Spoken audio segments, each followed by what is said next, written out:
नमस्कार दोस्तों। मैं सीए राजेश कुमार खंडेलवाल।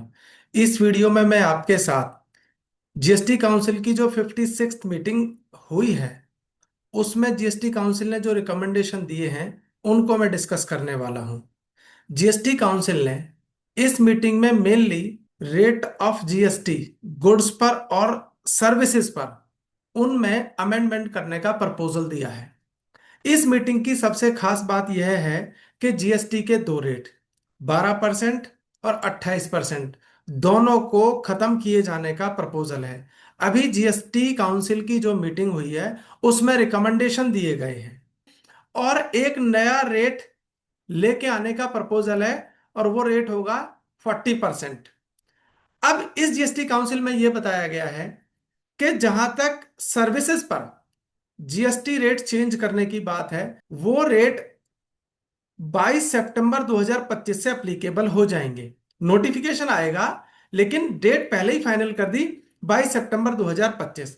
लेकिन जो गुड्स पर जीएसटी के रेट अमेंड किए जाने का प्रपोजल दिया गया है उसको इन्होंने दो पार्ट में डिवाइड किया है। जीएसटी काउंसिल का क्या प्रपोजल है कि गुड्स को दो पार्ट्स में डिवाइड किया जाए। एक नॉर्मल जो हमारी गुड्स हैं और दूसरा जो सिन गुड्स हैं, जैसे कि पान मसाला है, गुटखा है, सिगरेट है, तंबाकू है। इन गुड्स को यदि छोड़ दिया जाए, जो पान मसाला, गुटखा, सिगरेट, तंबाकू वगैरह जो गुड्स हैं, यदि इनको छोड़ दिया जाए तो बाकी गुड्स के रिलेशन में जो जीएसटी रेट चेंज करने का प्रपोजल है वो ये है कि इन पर रेट ऑफ टैक्स 22 सितंबर 2025 से नया रेट इफेक्टिव हो जाएगा।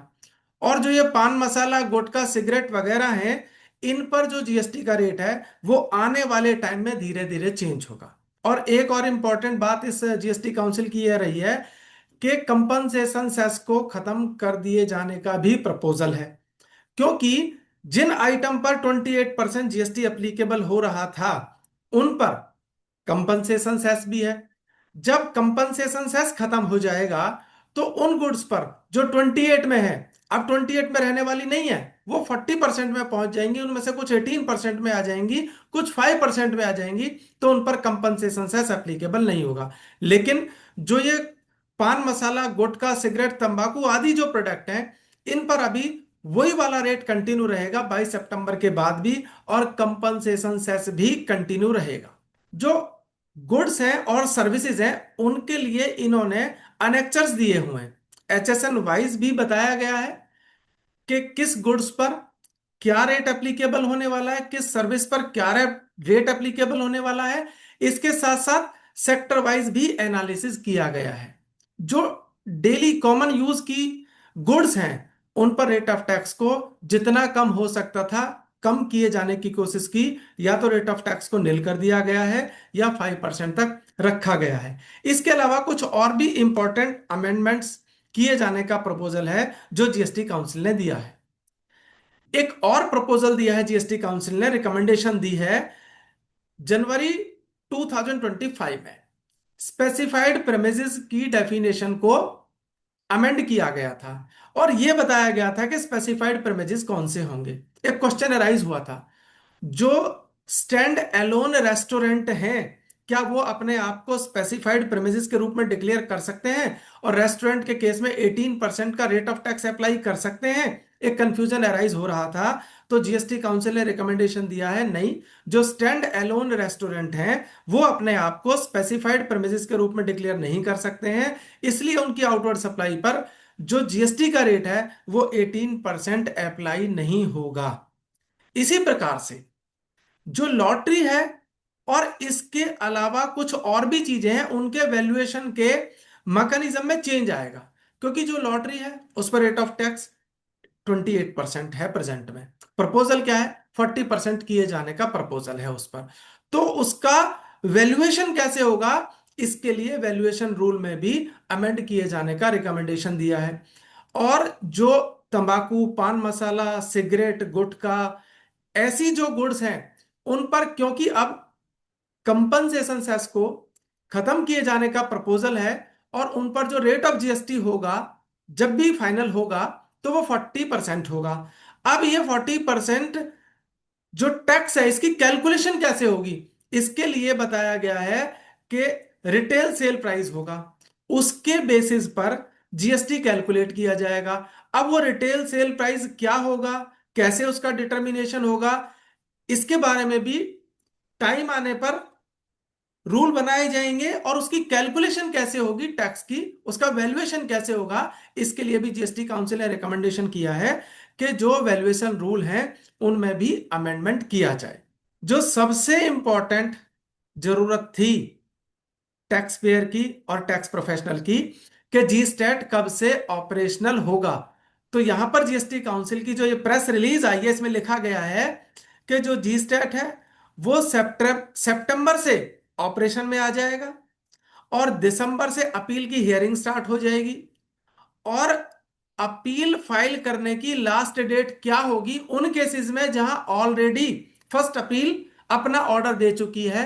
तो यहां पर बताया गया है कि 30/6/2026 वो लास्ट डेट होगी जब फर्स्ट अपील के ऑर्डर के अगेंस्ट में यदि किसी को अपील करनी है तो वो अपील फाइल कर दे। इसके बाद पेंडिंग अपील के लिए जो फर्स्ट अपील का ऑर्डर आ चुका है, मैं उनको पेंडिंग अपील कह रहा हूं, उसके लिए 30/6 के बाद में वो अपील जी स्टैट में फाइल नहीं की जा सकेंगी। देखिए, एक इंपॉर्टेंट प्रपोजल अमेंड, एक जो इंपॉर्टेंट रिकमेंडेशन है जीएसटी काउंसिल की, वो क्या है? जिस तरह से सेक्शन 54 सबसेक्शन में लिखा हुआ है कि जीरो रेटेड सप्लाई के केस में 90% रिफंड प्रोविजनल बेसिस पर एप्लीकेशन की डेट के विद इन 7 डेज प्रोवाइड कर दिया जाएगा, तो जीएसटी काउंसिल ने रिकमेंडेशन दिया है कि भाई ऐसा इन्वर्टी ड्यूटी स्ट्रक्चर के केस में भी होना चाहिए। तो अब ड्यूटी ड्यूटी स्ट्रक्चर के केस में भी ये देखने को मिलेगा कि प्रोविजनल बेसिस पर जो 90% रिफंड अमाउंट है वो एप्लीकेशन की डेट से 7 डेज में देखने को मिलेगा। लेकिन यदि रिस्क पैरामीटर के आधार पर यह लगता है कि इसको अभी रिफंड नहीं दिया जाना चाहिए, तो प्रॉपर ऑफिसर डॉक्यूमेंट की स्क्रूटनी करने के बाद ही रिफंड देगा। यह मैकेनिज्म 1 नवंबर 2025 से ऑपरेशनलाइज्ड होगा, ऐसा जीएसटी काउंसिल ने रिकमेंडेशन दिया है। एक और इंपॉर्टेंट एस्पेक्ट, जीएसटी लॉ में प्रोविजन दिया गया है यदि रिफंड अमाउंट लेस देन 1000 है तो उसका जीएसटी रिफंड क्लेम नहीं किया जा सकता, टैक्स पेयर को रिफंड नहीं दिया जाएगा। अब यहां पर जीएसटी काउंसिल ने क्या रिकमेंडेशन दिया है? जीएसटी काउंसिल ने रिकमेंडेशन दिया, नहीं ऐसे काम नहीं चलेगा। यदि विद पेमेंट ऑफ टैक्स का मामला है, भले ही रिफंड अमाउंट कितना भी हो, तो रिफंड अमाउंट ऐसे टैक्स पेयर को, ऐसे रजिस्टर्ड पर्सन को दिया जाएगा। अब यहां पर एक क्वेश्चन अराइज होता है कि जीएसटी काउंसिल ने रिकमेंडेशन दिया है यदि विद पेमेंट ऑफ टैक्स है तो थ्रेश होल्ड की कोई भी लिमिट एप्लीकेबल नहीं होगी, लेकिन यदि विद पेमेंट ऑफ टैक्स नहीं है बल्कि एलयूटी यूज करके एक्सपोर्ट किया गया है, तो ऐसे पर्सन ने क्या गलती की है? उनको भी रिफंड मिलना चाहिए था। लेकिन इस पैरा नंबर 3 में यह प्रपोजल या यह रिकमेंडेशन नहीं दिया गया है। जीएसटी काउंसिल ने बात करी है, जीएसटी काउंसिल ने बात करी है रजिस्ट्रेशन को सिंपलीफाई करने की। इस प्रेस रिलीज में क्या लिखा हुआ है? इस प्रेस रिलीज में लिखा हुआ है कि एक सिंपलीफाइड ऑप्शनल रजिस्ट्रेशन प्रोसेस लाया जाएगा। जो भी पर्सन इस स्कीम को ऑप्ट करना चाहेगा उसके लिए कंडीशन है कि वो B2B सप्लाई किसी भी मंथ में जिसमें टैक्स लायबिलिटी 2.5 लाख हो सकती है, उससे ज्यादा की वो टैक्स लायबिलिटी रिपोर्ट नहीं कर सकता। तो लिमिट लगा दी, यानी स्कीम ऑप्शनल है, सिंप्लीफाइड है, 3 दिन के अंदर रजिस्ट्रेशन मिल जाएगा, लेकिन कंडीशन यह है कि टैक्स लायबिलिटी B2B सप्लाई के केस में 2.5 लाख से ज्यादा नहीं हो सकती पर मंथ। और यदि वो टैक्स पेयर चाहे तो इस स्कीम से ऑप्ट आउट भी कर सकता है। और जीएसटी काउंसिल की प्रेस रिलीज में एक बात और लिखी हुई है कि जो न्यू एप्लीकेंट्स हैं, 96% न्यू एप्लीकेंट्स को इसमें बेनिफिट मिलने वाला है। और ये जो स्कीम है ये भी ऑपरेशन में आएगी 1 नवंबर 2025 से। देखिए, जब भी ई कॉमर्स ऑपरेटर के थ्रू सप्लाई करनी होती है तो ई कॉमर्स ऑपरेटर ने डिफरेंट स्टेट में रजिस्ट्रेशन लिए हुए होते हैं, और ई कॉमर्स ऑपरेटर क्या करता है, एक बड़ा सा गोडाउन लेके अपने पास में रखता है, और जो भी पर्सन गुड्स की सप्लाई इसको थ्रू करना चाहता है तो ई कॉमर्स ऑपरेटर ये कहता है कि भाई आप मेरे गोडाउन में अपना मटेरियल रख लिए और यहीं से टैक्स पेयर को कुरियर हो जाएगा, डिलीवर हो जाएगा। अब मान लीजिए कोई टैक्स पेयर हरियाणा में रजिस्टर है और ई कॉमर्स ऑपरेटर का गोडाउन महाराष्ट्र में है। अब यदि हरियाणा का रजिस्टर्ड पर्सन महाराष्ट्र के गोडाउन में मटेरियल रखना चाहे और वहां से सप्लाई करना चाहे ई कॉमर्स ऑपरेटर के थ्रू, तो उसको महाराष्ट्र में एक नया जीएसटी नंबर लेना पड़ेगा, क्योंकि वो उस गोडाउन में मटेरियल रख के तभी सप्लाई कर सकता है जब वो उसको प्रिंसिपल प्लेस ऑफ बिजनेस के रूप में डिक्लेयर करे। अब ऐसा तो हो नहीं सकता कि हरियाणा में उसने रजिस्ट्रेशन ले रखा हो और हरियाणा में वो महाराष्ट्र वाले एड्रेस को एडिशनल प्लेस ऑफ बिजनेस के रूप में डिक्लेयर करके सप्लाई कर दे, क्योंकि लॉ में बार है ऐसा। तो क्या किए जाने का रिकमेंडेशन दिया है जीएसटी काउंसिल ने, भाई कुछ ऐसी स्कीम लाई जाए जो हरियाणा में रजिस्टर्ड पर्सन है उसको वहां पे नया रजिस्ट्रेशन ना लेना पड़े, या कोई आईडी दे दिया जाए जिससे उसको अलग से कोई प्रॉब्लम नहीं आए, या तो हरियाणा वाले जो रजिस्ट्रेशन है उसी में एडिशनल प्लेस ऑफ बिजनेस के रूप में ऐड हो जाए, या उसको कोई आईडी दे दिया जाए। सेक्शन 13 सबसेक्शन 8 क्लॉज बी ये क्या कहता है? ये कहता है यदि इंटरमीडियरी ने सर्विसेज की सप्लाई करी है तो प्लेस ऑफ सप्लाई इंटरमीडियरी का लोकेशन माना जाएगा। एक सेक्शन 2 क्लॉज 6 है आईजीएसटी का, जो ये कहता है यदि ये पांच कंडीशन पूरी हो जाती हैं, मैं बताऊंगा कौन सी हैं, यदि ये पांच कंडीशन पूरी हो जाती हैं तो वो जो सप्लाई है ना वो एक्सपोर्ट ऑफ सर्विस की कैटेगरी में आ जाएगी।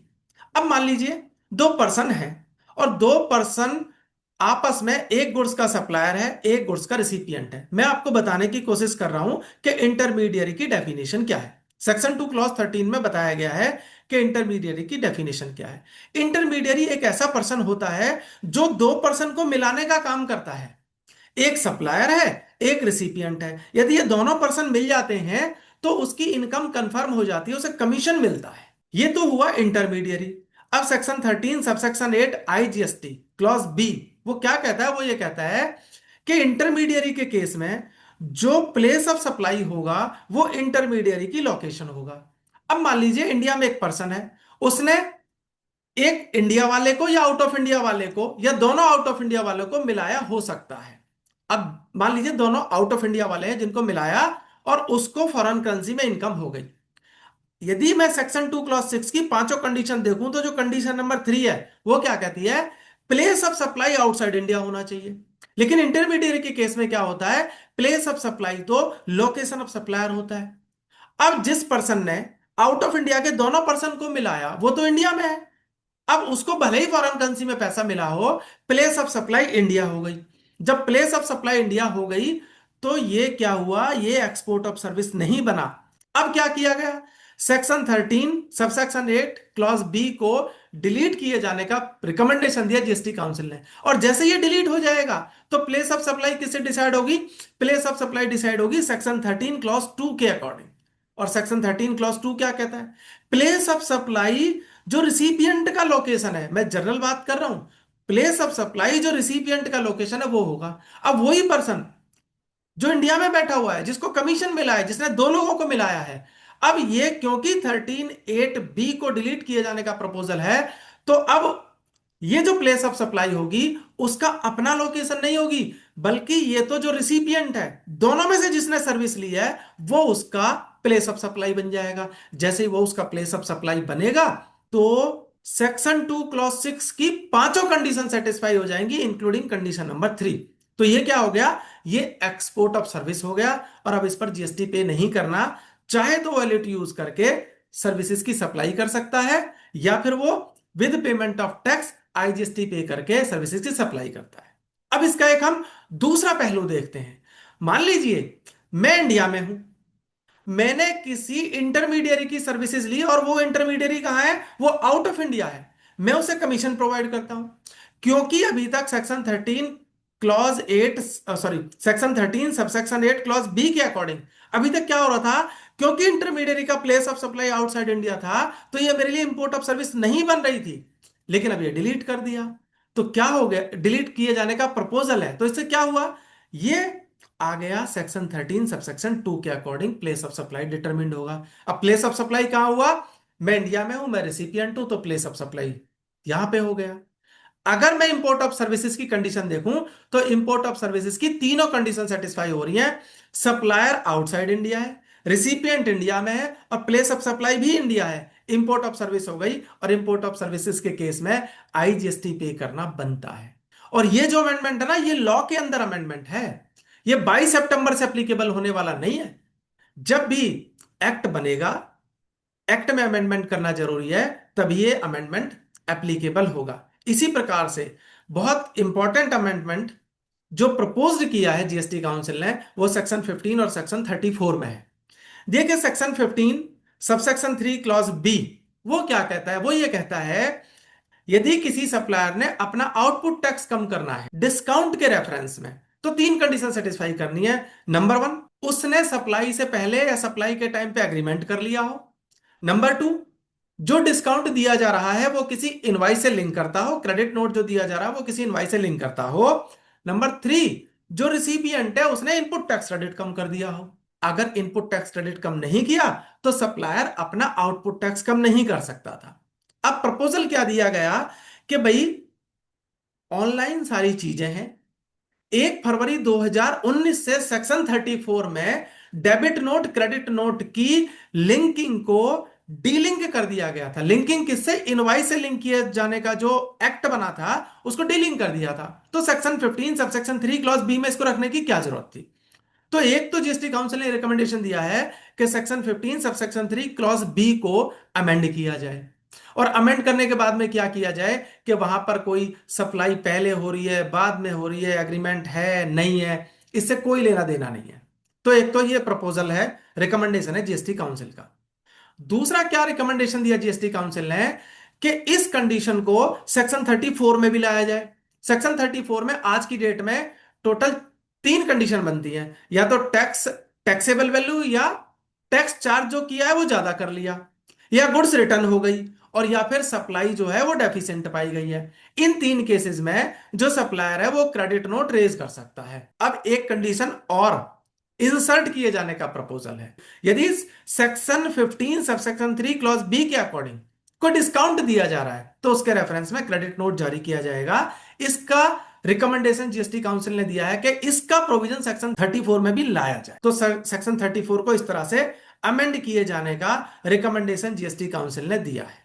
इसके साथ साथ एक सर्कुलर लेके आने का उन्होंने रिकमेंडेशन दिया है कि सर्कुलर लेके आना पड़ेगा सीबीआईसी को, जिससे फाइनेंशियल जो क्रेडिट नोट है और जो कॉमर्शियल क्रेडिट नोट है उन पर जीएसटी का क्या इंपैक्ट होगा नहीं होगा उसकी पोजीशन को क्लैरिफाई करिए।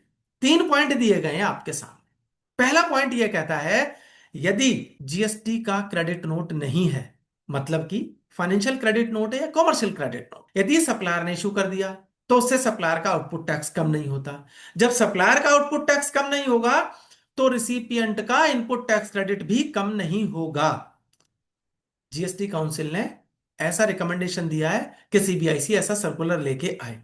दूसरा पॉइंट, मैन्युफैक्चरर ने डीलर को डिस्काउंट दिया और डीलर ने एंड कस्टमर को डिस्काउंट दिया। ये सारे के सारे जो डिस्काउंट दिए जा रहे हैं ना, ये पोस्ट सेल डिस्काउंट है, क्योंकि यदि सेल के टाइम पर ही डिस्काउंट दे दिया गया है तो वो तो इनवॉइस में रिकॉर्ड कर लिया जाएगा। अब जो सेकंड कंडीशन है वो ये है कि मैन्युफैक्चरर ने डीलर को डिस्काउंट दिया और डीलर ने कस्टमर को डिस्काउंट दिया। अब क्वेश्चन अराइज होता है, क्या यह माना जा सकता है कि डीलर ने जितना कम प्राइस में गुड्स सेल किया एंड कस्टमर को, क्या हम ये कह सकते हैं कि वो डिस्काउंट जो डीलर ने कस्टमर को दिया है, क्या मैन्युफैक्चरर की तरफ से उसको कंसीडरेशन मिल गया है?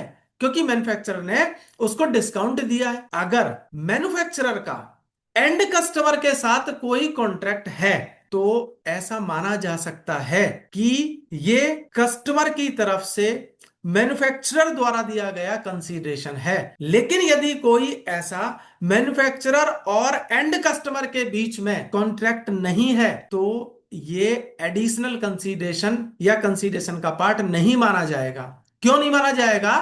क्योंकि मैन्युफैक्चरर ने डीलर को गुड सेल कर दी, एक ट्रांजैक्शन कंप्लीट हो गई। डीलर ने एंड कस्टमर को गुड सेल कर दी, दूसरी ट्रांजैक्शन पूरी हो गई।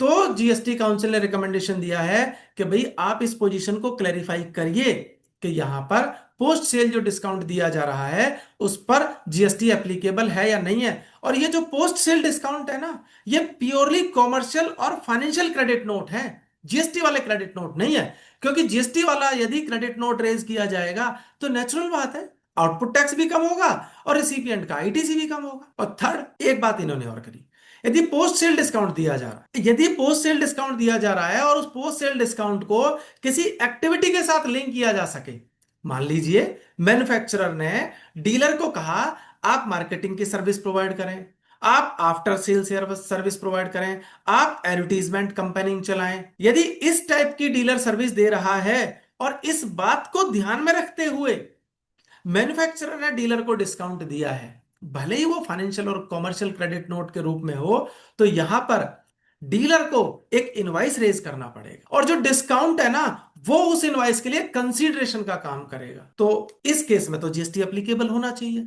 तो यहां पर जीएसटी काउंसिल ने रिकमेंडेशन दिया है कि भाई क्लैरिफिकेशन लाया जाएगा, तो आने वाले टाइम में मुझे लगता है हमें डिस्काउंट के ऊपर एक सर्कुलर, नया सर्कुलर देखने को मिलेगा। जहां तक जीएसटी के रेट में अमेंडमेंट किए गए हैं उसकी बात है, तो ये तो सोशल मीडिया पर अवेलेबल है, लिस्ट दी हुई है, वहां पर एचएसएन वाइज भी जो लिस्ट है वो भी अवेलेबल है और जो सेक्टर वाइज है वो लिस्ट भी अवेलेबल है। बस मैं एक बात हाईलाइट करना चाहूंगा, यदि कोई भी ऐसा कंडीशन लगा दी जाती है कि आईटीसी नहीं मिलेगा, तो मेरा ऐसा मानना है उससे गुड्स की कॉस्ट, उससे सर्विस की कॉस्ट कम नहीं होती है बल्कि इंक्रीज होती है। दोस्तों, आपको ये मेरा वीडियो कैसा लगा प्लीज कमेंट करें, यूट्यूब चैनल को सब्सक्राइब करें, वीडियो को लाइक करें, शेयर करें। Thank you very much.